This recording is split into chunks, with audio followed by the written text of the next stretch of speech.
Good evening, I'm Ashley Knight. Thanks for staying up late with us. First on 5, the recent death of a corrections officer at Holman Prison has sparked fear, grief, and outrage among officers at prisons around the state.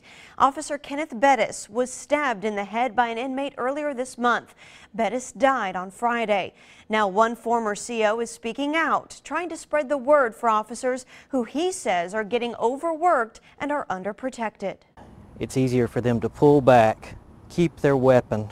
Former Corrections Officer Kurt Stidham shows me a collection of weapons he confiscated at Holman Prison. He has 2 of the same type of weapon inmate Cleveland Cunningham is accused of using to attack Officer Kenneth Bettis. Just because an inmate had a bad day, Officer Bettis lost his life. I think he's dead due to lack of security within inside that prison. It's impossible to follow the rules that you are giving or the regs, because there's absolutely not enough security there to complete those tasks. Since the death of Officer Bettis, corrections officers here now at Holman Prison have been subtly working their own sort of protest. To just go strictly by the rules and the regs set up by the Department of Corrections. If they didn't have enough officers to secure a post or weren't able to do something, they didn't do it. Stidham said that forced higher-ups to call in more officers, which helps, but they need more people behind these walls. He brought me this 4-page letter he says was written by a group of current COs. Among their list of concerns, they claim no administrator was in the prison when CO Bettis was stabbed. Saturday, they had 9 corrections officers on the floor for an inmate population of 944.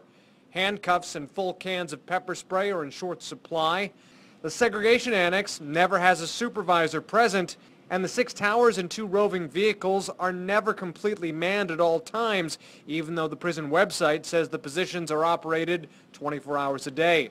Stidham decided to leave after March's highly publicized riot. He says he was ordered to close a gate, called for backup, and no one responded.